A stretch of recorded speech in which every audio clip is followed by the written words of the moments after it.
Welcome to my story farm house.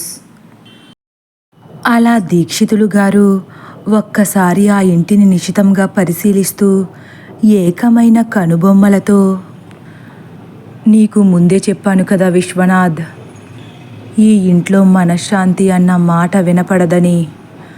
ఈ ఇంట్లో అడుగు పెట్టినంత సులువు కాదు బయటపడడం అంటారు.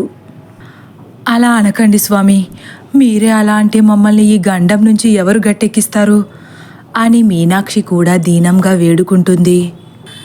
ఇందులో అమ్మ నాన్న తప్పేం లేదు స్వామి, ఇదంతా మా తప్పే. అప్పటికి అమ్మ చెబుతూనే ఉంది స్వామి వద్దన్నారని, కానీ మేమే వినలేదు. మా పొరపాటుని క్షమించి మమ్మల్ని ఈ ఆపద నుండి బయటపడేయండి స్వామి అని మాధురి కూడా స్వామి కాళ్లపై పడిపోతుంది. మాధురిని చూసి ఒకరి తర్వాత ఒకరు దీక్షితులు గారి కాళ్ళ చుట్టూ వాలిపోతారు. పైకి లేవండి. పెద్దలు ఒక విషయం చెప్పారంటే ఆ విషయం ఎందుకు చెప్పారో ఆలోచించే గుణం పిల్లల్లో ఉండాలి. అది లేనప్పుడు పరిస్థితులు ఇలానే తయారవుతాయి. పైకి లేవండి అంటారు. స్వామి, మీరు మమ్మల్ని ఇంట్లోంచి బయటపడేస్తామని చెప్పే వరకు మేము ఇలానే ఉంటాము అని త్రిపుర స్వామి కాళ్లను అస్సలు వదలడం లేదు. లోపలికి వెళ్దాం పదండి అంటారు స్వామి లోపలికి చూస్తూ. ఎప్పుడైతే ఆ మాట చైత్ర చెవిన పడిందో పడక కుర్చీలో వాలి ఉన్న చైత్ర కళ్ళు అమాంతం తెరుచుకుంటాయి. పట్టరానంత కోపంతో బయటకు చూస్తూ ఉంది. చైత్రలో మార్పు గమనించిన స్వామి ఆయన శిష్యుల వైపు చూసి, విశ్వ, మొదలు పెట్టండి అని గంభీరంగా అంటారు. స్వామి అలా అన్నారో లేదో వెంటనే విశ్వ రుద్రలు ఏకదాటిగా మృత్యుంజయ మంత్రం చదవడం మొదలుపెట్టారు. ఆ మంత్రం చెవిన పడుతుంటే లోపల ఉన్న చైత్ర గట్టిగా చెవులు మూసుకుని పెద్దగా హాహాకారాలు చేస్తూ అక్కడి నుండి మాయమైపోతుంది. చైత్ర అంటూ కంగారుగా లోపలికి చూస్తుంది మాధురి. మిగిలిన వాళ్ళు కూడా చైత్రకు ఏమవుతుందో అన్న భయంతో లోపలికి చూస్తున్నారు. ఇంతలో స్వామి ఏమాత్రం తొనకకుండా, ఈ ఇంట్లో ఇప్పటి నుంచి ఏం జరిగినా ఎవరు కంగారు పడకండి, జరిగేది చూస్తూ ఉండండి అని అనేసరికి, స్వామి, నా ఒక్కగానొక్క మనవరాలు. స్వామి వైపు తడిబారిన కళ్ళతో చూస్తారు విశ్వనాథ్. ఏం చేస్తాం విశ్వనాథ్, ప్రారబ్ధం ఎలా నడిపిస్తుందో అలా ముందుకు వెళ్ళాల్సిందే కదా. లోపలికి పదండి. విశ్వ, రుద్ర, మీ నోటి నుండి మంత్రోచ్చారణ ఆగకూడదు. మనం ఆ ఇంట్లో కాలు పెట్టే ముందు ఆ దుష్టశక్తి మనల్ని ఎదుర్కోవడానికి ప్రయత్నించొచ్చు, కానీ మన నోటి నుండి వచ్చే ఆ మంత్ర బలమే దాని బలహీనతగా మారాలి అని గంభీరంగా చెప్పేసి ఆయన కూడా మృత్యుంజయ మంత్రం చదువుతూ గుమ్మం దగ్గరకు నడుస్తున్నారు. లోపల నుంచి పెద్ద పెద్ద కేకలు వినిపిస్తున్నాయి. ఆ కేకలు వళ్ళు గగ్గుర్పాటుకు గురి చేసేంత భయంకరంగా ఉన్నాయి. ఇంతలో చైత్ర హాలులో విరబూసిన కురులతో పైన ఎగురుతూ అరుస్తూ కనిపిస్తుంది. స్వామి తన శిష్యులతో లోపల అడుగు పెడుతుండగా, వద్దు, రావద్దు, నా సామ్రాజ్యంలో అడుగు పెట్టద్దు అని భీకరంగా పైన తిరుగుతుంది. చైత్ర ఎక్కడ కింద పడిపోతుందో అన్న భయంతో అందరూ భయంగా పైకి చూస్తూ ఏడుస్తున్నారు. స్వామి మాత్రం అక్కడ జరుగుతున్నవేమీ కాస్త కూడా పట్టించుకోకుండా లోపల అడుగు పెట్టేశారు. వేగంగా చైత్ర గోడ అంచులకు వెళ్ళిపోయి తన తలను గోడకేసి బాదుకుంటుంది. చైత్ర, వద్దమ్మా, కిందకు దిగిపోమ్మా, నా మాట విను చైత్ర అని గట్టిగా ఏడుస్తుంది మాధురి. స్వామి, ఏదో ఒకటి చేసి చైత్రను కాపాడండి స్వామి అని చేతులెత్తి మొక్కి వేడుకుంటున్నాడు పార్థు కూడా. చైత్ర మాత్రం వేగంగా తన తలను బాదుకుంటూనే ఉంది. ఇంతలో స్వామి రుద్ర వైపు చూసి, రుద్ర, గంగాజలం అని అనగానే రుద్ర ఒక్క క్షణం కూడా ఆగకుండా తన చేతిలో ఉన్న రాగి పాత్రలో నీళ్లను తన చేతిలోకి తీసుకుని పైకి చిలకరిస్తున్నాడు. కానీ ఆ నీళ్లు చైత్ర వరకు చేరలేకపోతున్నాయి. చైత్రకు ఏమవుతుందో అని బెదిరిపోతున్నారందరూ. విశ్వా కానీ అంటారు స్వామి గంభీరంగా. మళ్ళీ విశ్వ ఆ మాట వినగానే ఒక్క క్షణం కూడా ఆలస్యం చేయకుండా వెనక్కి వెళుతున్నాడు.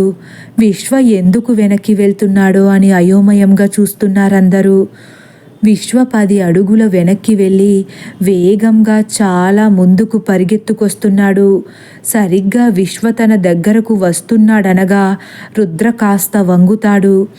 ఆ వేగంలోనే విశ్వ చేతిలో ఉన్న ఆ రాగి పాత్రను చటుక్కున అందుకుని రుద్రపై అడుగేసి పైకి ఎగురుతాడు. ఎంత వేగంతో పైకి ఎగిరాడో అంతే వేగంగా తన చేతిలో ఉన్న ఆ నీళ్లను చైత్ర మీదకు విసురుతాడు. ఆ నీళ్లు చైత్ర మీద పడగానే చైత్ర అమాంతం స్పృహ తప్పి కింద పడబోతుంది. పాదు వెళ్ళు అని స్వామి నోటి నుండి మాట వచ్చేలోపే పార్దు మురారిలు వేగంగా వెళ్ళి చైత్ర కింద పడకుండా సోఫాను అడ్డుగా జరిపేస్తారు. చైత్ర సోఫాలో వాలి కింద పడుతుంది. సొమ్మసిల్లి పడి ఉన్న చైత్రను పార్దు తన చేతిలోకి తీసుకుని కంగారుగా స్వామి దగ్గరకు తీసుకువచ్చి, స్వామి చైత్రకేమైంది? చైత్ర ప్రాణానికి ఏం ప్రమాదం లేదు కదా అని ఏడుస్తూ అడుగుతాడు. ఈ పాపలో ఆ ఆత్మ ఉన్నంతకాలం ఈ పాప మానసికంగా శారీరకంగా నలిగిపోతుందే కానీ తన ప్రాణానికి ఏం ప్రమాదం జరగదు. చైత్ర ప్రాణాలతో ఉండడం ఆ ఆత్మకు చాలా అవసరం కాబట్టి ఎట్టి పరిస్థితుల్లోనూ ఈ పాపను చంపదు అని శాంతంగా చెబుతారు స్వామి. ఆ మాటతో అందరి ప్రాణాలు కుదుటపడతాయి. రుద్ర భస్మం అని స్వామి మళ్ళీ అనగానే రుద్ర తన సంచిలో ఉన్న భస్మాన్ని స్వామికి అందిస్తాడు. స్వామి మంత్రోచ్చారణ చేస్తూనే ఆ భస్మాన్ని 4 వేళ్లతో చైత్ర నుదిటి మీద కంఠం మీద అద్ది, ఇప్పటికేం ప్రమాదం లేదు, తీసుకెళ్ళి పడుకోపెట్టండి అని స్వామి చెప్పగానే పార్దు చైత్రను కింద ఉన్న బెడ్రూమ్లోనే పడుకేస్తాడు. కాసేపటి తర్వాత స్వామి వచ్చిన తర్వాత అందరిలో బ్రతుకుతామన్న ఆశ మళ్ళీ చిగురించింది. రాత్రి కాబోతుందన్న భయం కూడా పెద్దగా ఎవరిలో కనిపించడం లేదు. స్వామి ఏదో ఒకటి చేసి తమని ఆ గండం నుంచి గట్టెక్కిస్తారన్న నమ్మకం కొండంత పెరిగిపోయింది.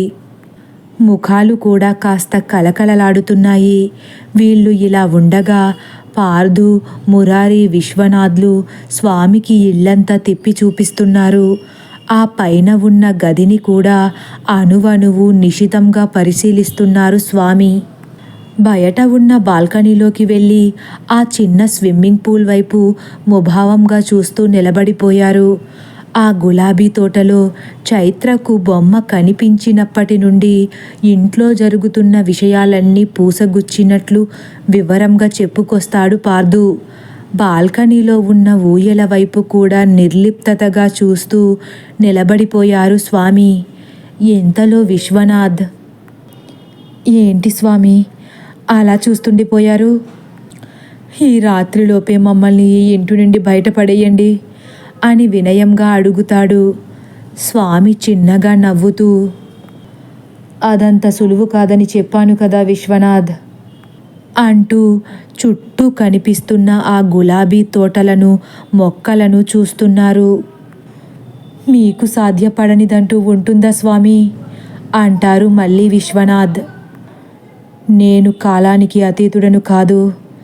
ఈ కాల ప్రవాహంలో మునుగుతూ తేలుతూ ప్రవహిస్తున్న ఒక పిపీలకను మాత్రమే అనేసరికి, మిమ్మల్ని మీరు తక్కువ చేసుకుని మాట్లాడడం మీ గొప్పతనం స్వామి, కానీ మా దృష్టిలో మీరు మాకు దైవంతో సమానం అంటారు విశ్వనాథ్. స్వామి ఆ మాటలను ఏమాత్రం పట్టించుకోకుండా రుద్ర వైపే తీక్షణంగా చూస్తూ, రుద్ర ఆ గంగా జలాన్ని ఈ గది నుంచి మొదలుపెట్టి ఆ నీటిలో ఈ ఊయలపై చిలకరించు రుద్రస్వామి చెప్పిందే తడవుగా ఒక్క క్షణం కూడా ఆగకుండా ఆలస్యం చేయకుండా పనిలో పడతాడు. సరిగ్గా అప్పుడే ఇంట్లో పెద్ద పెద్ద శబ్దాలు వినిపిస్తున్నాయి. అందరూ భయంతో ఏం జరుగుతుందో అన్నట్లు పైకి చూస్తున్నారు. స్వామి కళ్ళను పెద్దవి చేసి వెనక్కి చూస్తూ, రుద్రా, నువ్వు ఆపకు. ఈ పుణ్యావహజనాన్ని ఆపడానికి ఆ ఆత్మ విశ్వ ప్రయత్నాలు చేస్తుంది. రుద్రా, నువ్వు ఏమాత్రం బెదరకు. మేం కిందకు వెళ్ళి ఏం జరుగుతుందో చూస్తాం. విశ్వ, నువ్వు నాతో రా. పదండి పార్దు అనగానే రుద్ర తప్ప మిగిలిన వాళ్ళందరూ స్వామిని అనుసరిస్తూ కిందకు వెళుతున్నారు. వీళ్ళు కిందకు వస్తూనే, ఏం జరిగింది? ఆ శబ్దం ఏంటి? అడుగుతారు విశ్వనాథ్ మాధురిని. మాధురి కంగారుగా, ఏమో నాన్న, స్టోర్ రూమ్ నుంచి అనుకుంటా అని చెప్పగానే అందరూ భయంతో స్టోర్ రూమ్ వైపు చూస్తారు. స్వామి మాత్రం కంగారు పడకుండా కిందకు దిగుతూ, మీ పాప ఆ గదిలో ఉందో లేదో చూసిరండి అంటారు. మాధురి త్రిపురలు ఆ గదికి వెళ్ళి చూస్తే మంచంపై చైత్ర లేదు. కంగారుగా బయటకు పరిగెడుతూ, లేదు స్వామి అంటారు ఒక్కసారే. స్టోర్ రూమ్ ఎక్కడా అంటూ కిందకు దిగిపోతారందరూ. అటువైపు స్వామి అని పార్దు ముందుకు వెళ్ళి స్టోర్ రూమ్ వైపుకు తీసుకువెళుతున్నాడు. స్వామి వెనకే ఏం జరుగుతుందో తెలుసుకోవడానికి అందరూ వెళుతున్నారు. ఇంకా ఆ శబ్దాలు ఆగట్లేదు. ఇప్పుడు ఎవరో భీకరంగా అరుస్తున్న శబ్దాలు కూడా వస్తున్నాయి. అలా పార్దు స్వామిని ఆ రూమ్ దగ్గరకు తీసుకువెళ్ళి వేగంగా తలుపు తీస్తాడు. హఠాత్తుగా ఒక పెద్ద చెక్క పార్దు గుండెలకు గట్టిగా తాకుతుంది. అమ్మా అంటూ చేత్తో ఛాతీని పట్టుకుని కిందకు వరిగిపోతాడు పార్దు. స్వామి పార్దుని పట్టుకుని, విశ్వనాథ్ అని పార్దుని విశ్వనాథ్కి అప్పచెప్పేసి, మీరెవరూ లోపలికి రావద్దు. విశ్వ, నువ్వు మాత్రం నాతో రా అని ఉత్కంఠగా లోపలికి వెళతారు ఇద్దరూ. అక్కడ ఆ ఆత్మ సృష్టించిన అల్లకల్లోలం తప్ప మరేమీ లేదు.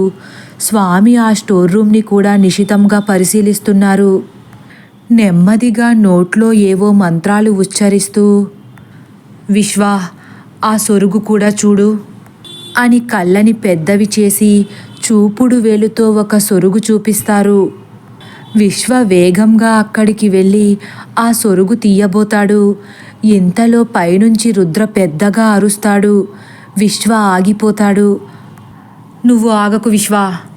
విశ్వనాథ్, రుద్రకు ఏమైందో చూడండి అని కళ్ళెర్ర చేస్తారు. అలాగే స్వామి అని విశ్వనాథ్ పరుగున వెళుతుండగా, నాన్న మీరొద్దు అంటూ పైకి లేస్తాడు పార్దు. నువ్వొద్దు పార్దు అంటుంది మీనాక్షి. నాకేం కాలేదమ్మా, బావ పద అని పరుగు పెడతాడు పార్దు. మురారి కూడా వేగంగా వెళుతున్నాడు. ఇక్కడ స్వామి ఆజ్ఞానుసారం ఆ సొరుగు తీస్తాడు విశ్వ. అందులో ఏమీ ఉండదు. ఇక్కడేమీ లేదు గురువుగారు అని వెనక్కి చూస్తాడు. స్వామి కనుబొమ్మలు దగ్గర పడతాయి. తలను అడ్డంగా ఊపుతూ, లేదు, ఇక్కడేదో ఉంది, అది నాకు తెలుస్తుంది అంటూ విశ్వనాథ్, ఈ గోడను పగలగొట్టండి అనేసరికి, ఇప్పుడా స్వామి అని వినయంగా ముందుకు వంగుతాడు విశ్వ. ఇప్పుడే స్వామి మాటల్లో గాంభీర్యం.